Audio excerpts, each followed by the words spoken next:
and welcome back to the shed. In this episode we're going to be assembling the carcass and installing the back. We're also going to be installing the sliding front doors, and then we're going to be making the sawtooth shelf holders, making the shelves, and then finishing the whole unit. Hope you enjoy. So now we've come to the exciting part of gluing the carcass and clamping it together. I've got my rails set for where they're going to go. This is my one that's going to go just here. This one's for here. I've got my side down here. I've got my back panels there, so they're all ready to go. So what I'm going to do is start by gluing these together and just sit back and enjoy it.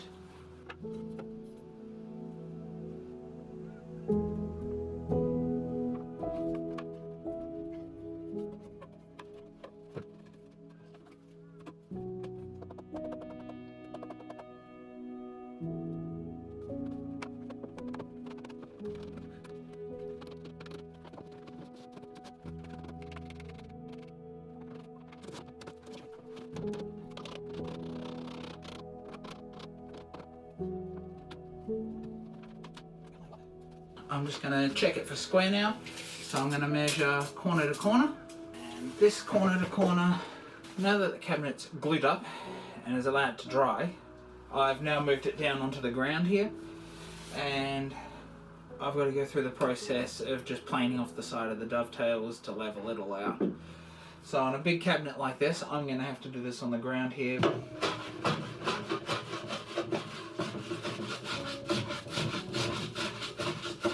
After I have the dovetails all flattened off here, I'm just going to make my cut a little bit lighter and just merge this into the rest of it.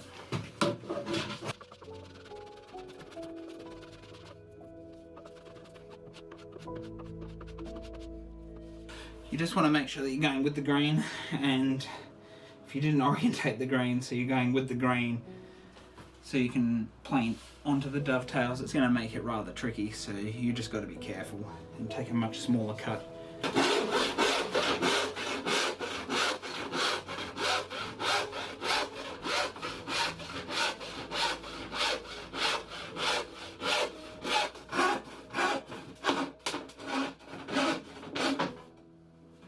So now I've got the cabinet together with its doors in here sliding. I'm now going to make a little Jarrah beading that goes on either end of it, and I'm also thinking about putting one on the middle of the front door. So what I'm going to do here is I'm going to take a Jarrah strip off here. I'm going with a 2cm Jarrah strip, or a 20mm. So I've run my marking gauge around there, and I'm just going to pencil it in so it can be seen.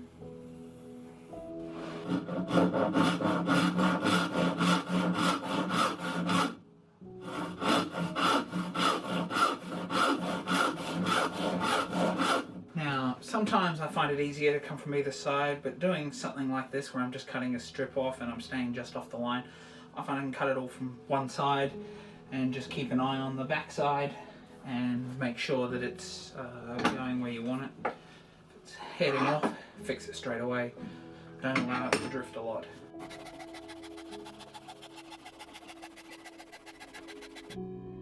You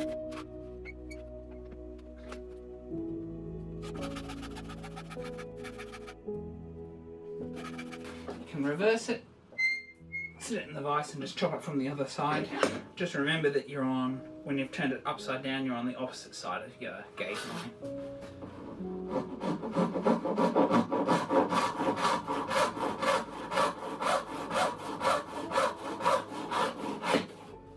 Go with my 5.5 record.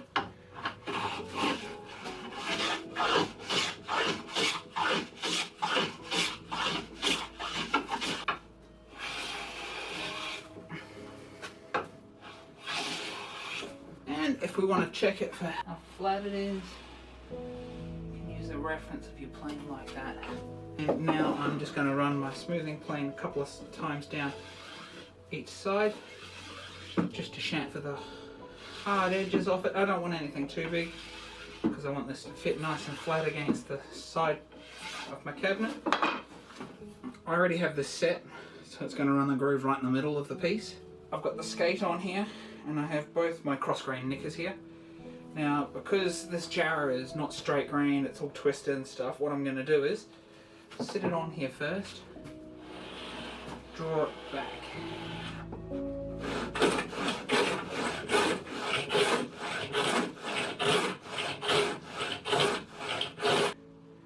It's fitting nice and flush here. So that's good. If it was out any, we could plane top and bottom and get it to fit nice and flush. So the next process to do is we have to be able to lift this door to fit it in. So I'm going to taper the top, say, 1.5 centimeters off this, so it will push up into the top groove to drop into the bottom so we can take the door in and out.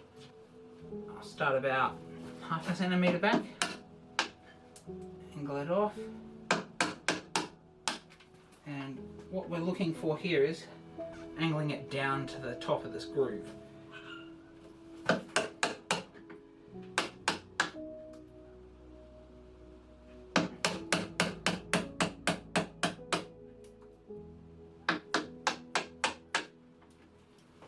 Almost right down to the groove just here. So I'm going to take it off until it disappears completely at the top there. So that means one more push.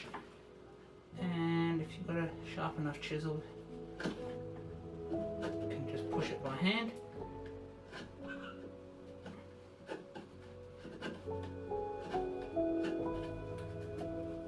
And now we need to match that onto the other side. Tap it on.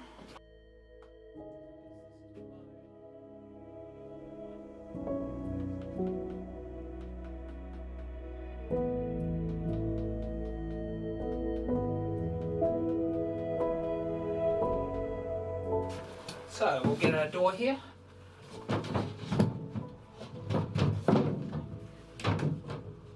And that's a perfect fit.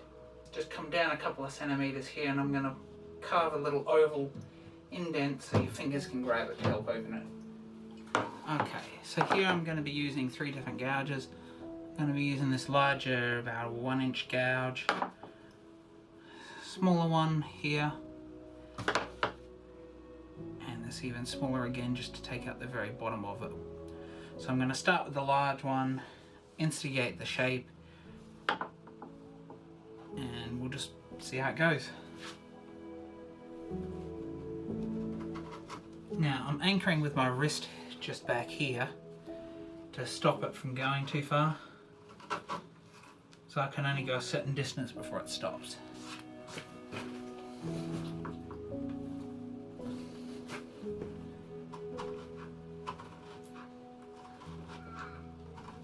Now I'm going to move to a slightly smaller gouge.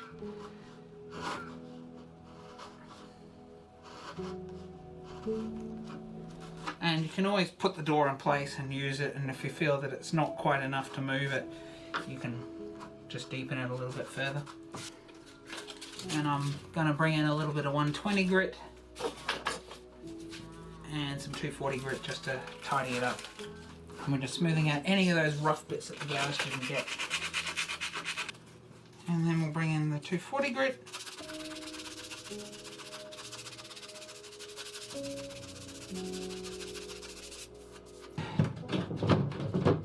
Put it back in, close it up.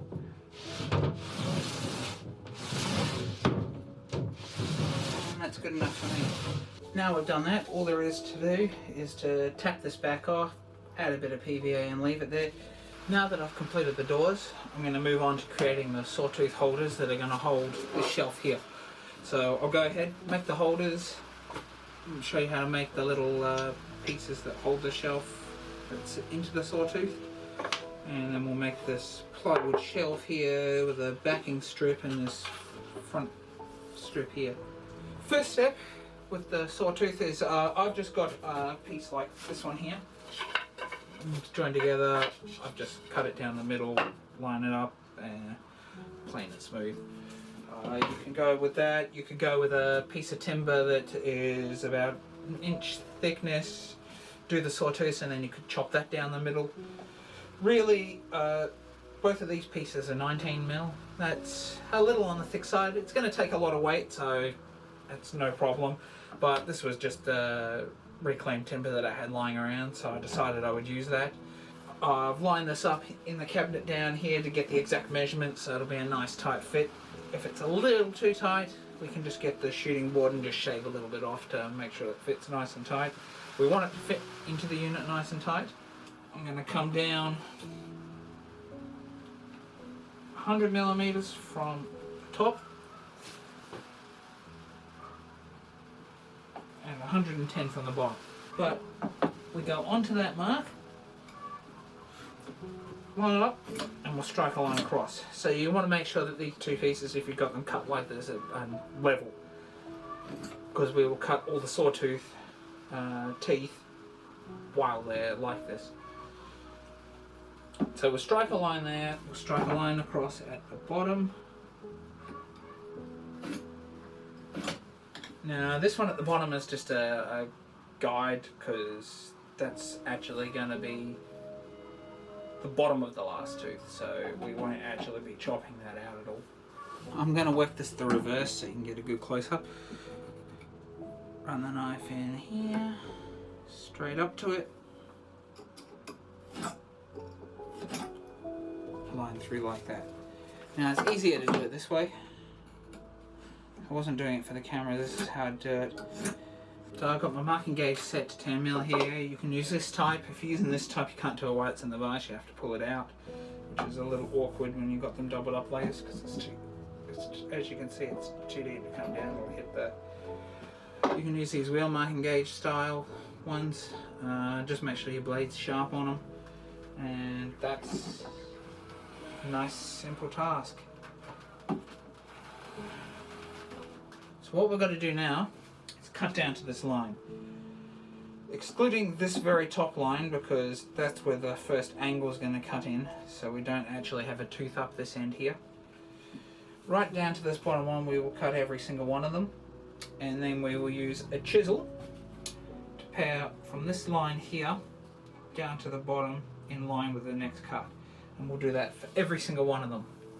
Now you might be thinking that that's going to make this corner very weak, and you're right, it will, but I've got a solution that I'll show you when we get to that, and it works quite well and makes sure that it doesn't chip off. I'm going to use a gent saw here.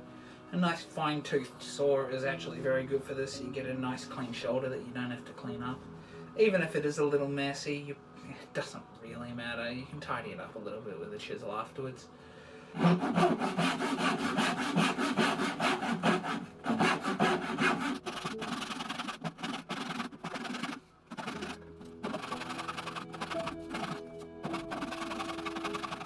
So you take your chisel and reference it in the top of this knife line here. Now our aim is to aim from this point, or the top of the cut, top of each cut, and we're aiming for this bottom piece down here, the bottom of the cut. So let me just pencil that line in.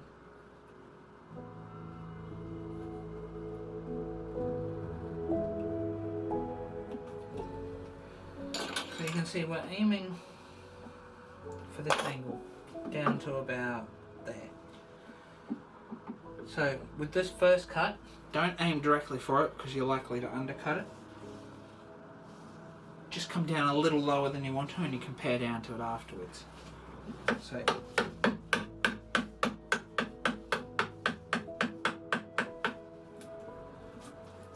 don't really bash. Don't bash too much, because you don't want to come through and end up chopping the top off of the next block. You want to tap it with the hammer and then slow it right down when you get there, so you don't.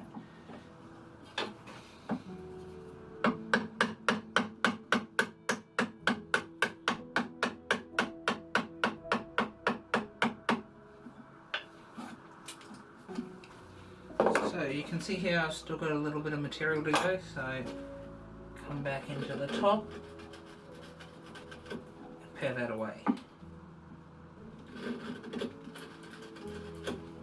Now of course before you do this paring you'd end up chopping all of these out and then pare them all, but I'll just show you this right now.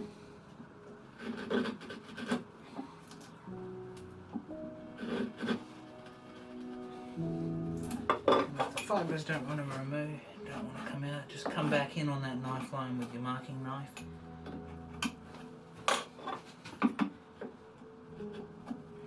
Or you can come back down on the top with a chisel to clear that waste. So now that's got them all done and tidied up, we can remove them. We don't have to worry because they're all done. So, as I was telling you before, this little edge here can be quite weak and it can snap off. So, what I do is follow the little trick that I learned from Paul Sellers, and that is to use a little bit of thin CA glue, super glue, and run that on these end fibres, and that will soak in and lock all of these fibres together so they're not likely to snap off at all.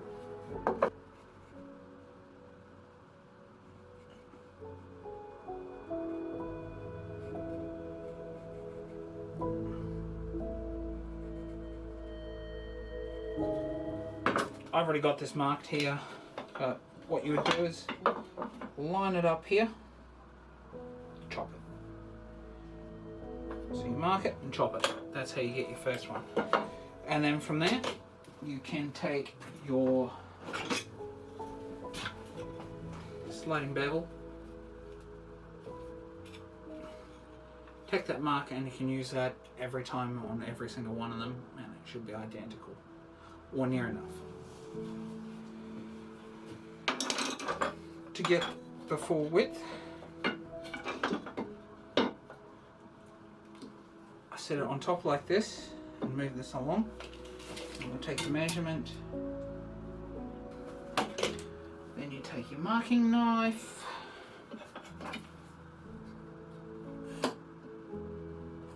mark that inside angle. You can also double check that that angle is accurate with your sliding bevel. And then once you've done that, that makes your guide that you can use to cut every other one. And it's time to install them in the cabinet. So I'm going to pre-drill these holes. I'm going to use these little manual breast drill bits. You can use just a battery operated drill driver if you want. I have one of them, I'm just using this. Just make sure that these are held nice and firm as you're doing this in your device. But don't put too much pressure on, you don't want to snap off your little saw teeth. So, I'm using these little 30mm screws that I have here on the workbench. So I've sized the hole accordingly. Just make sure that the size of screw you use doesn't punch through the outside of your cabinet or whatever you're screwing it into.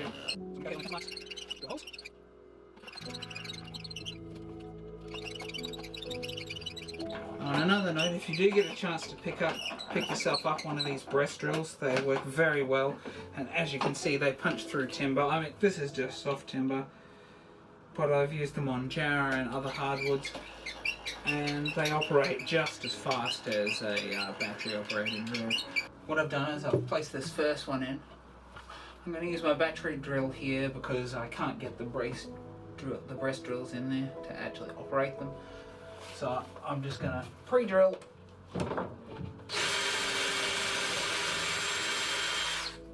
all of these holes, and it's important to make sure that you take the length of your drill bit so you don't punch it through the back again. So I'm going to place this in here. So I'll place it at the top. So I'll just move this, line it up, screw it in.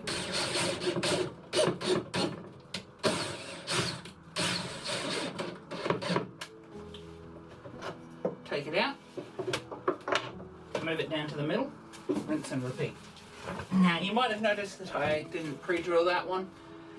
In this case, it's not so important. This is not going to split out, so I just drive the screw in, back it out, drive it in, and it seats nicely. Place it in at the bottom, do the same, give it a good push across. Now that the sawtooth holders are made and our little supports for holding the shelves are made, and it's installed in the cabinet, we've now got to build the shelf. Now, these shelves are simply a piece of Jarrah, leftover piece of plywood for making the doors from the cabinet, and these pieces of Jarrah that I have. It overlaps, so we're going to take a little piece of timber out of the back here to settle it in. So we're going to take 7mm down, right out. I'm going to come in 2 centimeters, and we're going to plow a groove or a dado on the edge here.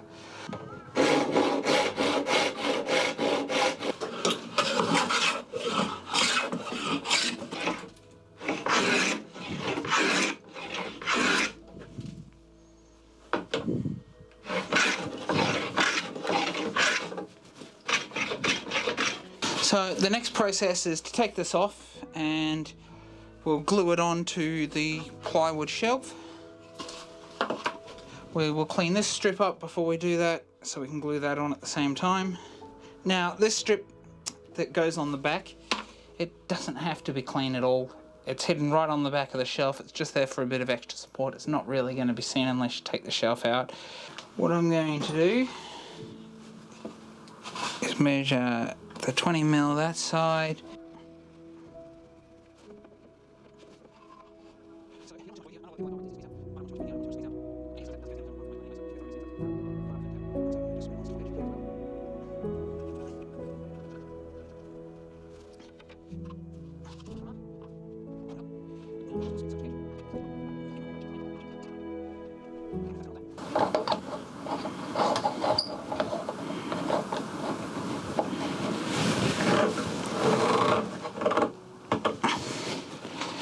So that's applied, and all the pressure I'm going to need along there to hold that down and for that to glue.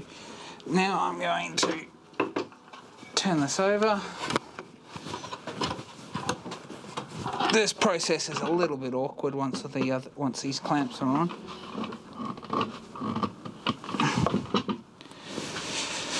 We have to glue this strip on. So what I'm going to do is I'm going to glue this strip right the way along here, clamp it down, and I'll cut through it when I cut the notches out on the back here to allow it to go around our saw hangers.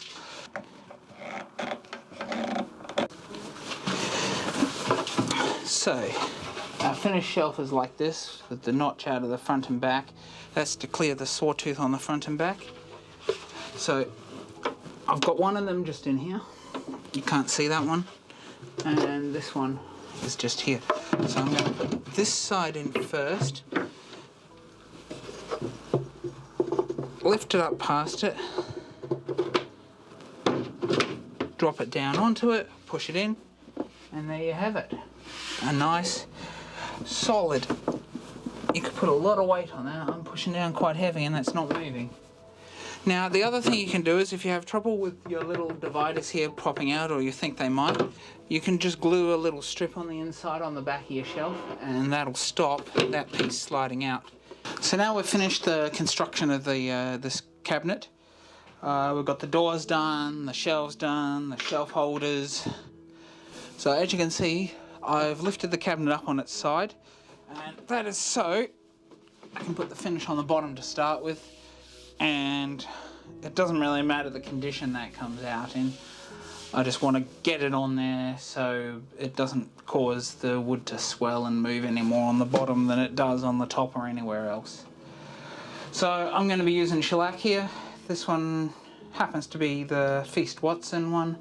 It's an amber shellac, labelled French polish.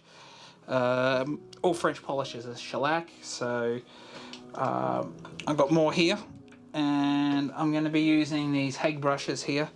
So I've got a 2-inch one which I'll use for the large areas, and a 1-inch Hague brush here which is just natural goat hair. So the idea is that you go for any end grain and then go from wet edge to wet edge. On something this large I might not be able to do that. It's more about just getting good coverage and getting on there nice and easy and quick.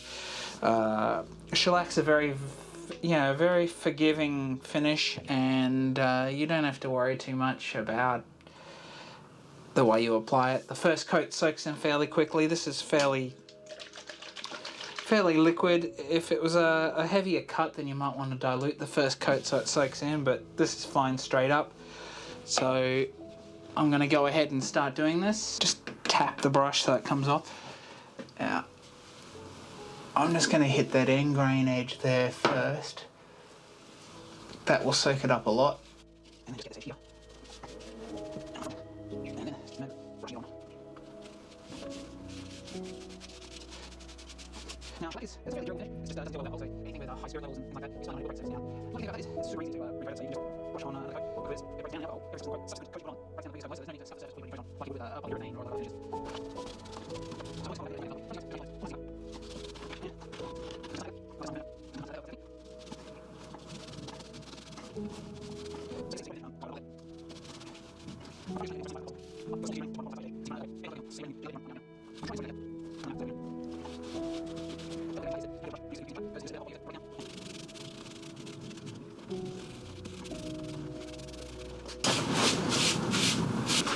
Now that the shellac has all been finished and all the coats have been done, I'll let it dry overnight. As you can see, I've got the doors here and the shelves are just underneath. Got the cabinet back down here. So the process now is I'm going to be using some paste wax. This is just some paste wax I made up myself, which is 1 part beeswax to 5 parts linseed oil. It's a nice soft wax. But before I go ahead and use that, what we're going to do is, this is some 4/0 steel wool, and you just lightly run it over the surface and it just takes any of the bumps and lumps out of it, and then we'll use the same piece of steel wool to apply the paste wax. We'll let the paste wax dry, then I'll wipe it off and use just a horsehair brush that I got here and use that to polish it out. What is it doing? Taking any little lumps and bumps out, just smoothing it all out, break the paste wax if you want. You don't really have to work too much, but just we can feel the roughness. But as soon as you get the paste wax on, you'll know some of this roughness anyway. But it's just not weight if you're going to touch it, so this bit's here. Right. Make it right line, but it's all flat like that, so make it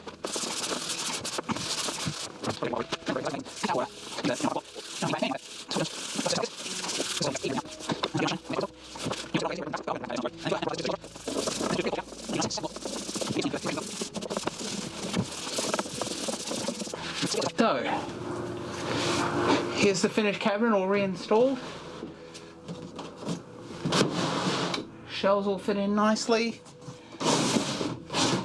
Everything moves smoothly and nice, as you can see here. And it all came up nice and shiny and smooth on the surface here. So, there you have it, folks. With a few basic hand tools, maybe some not so basic hand tools, you can make a cabinet like this, even in a small workshop like mine. You can even use the power tools if you want to. Thank you for watching. I hope you enjoyed the video. If you like what you saw in this video and would like to support me and allow me to continue making these great videos for you, please consider liking and subscribing and checking out my Facebook and Instagram pages.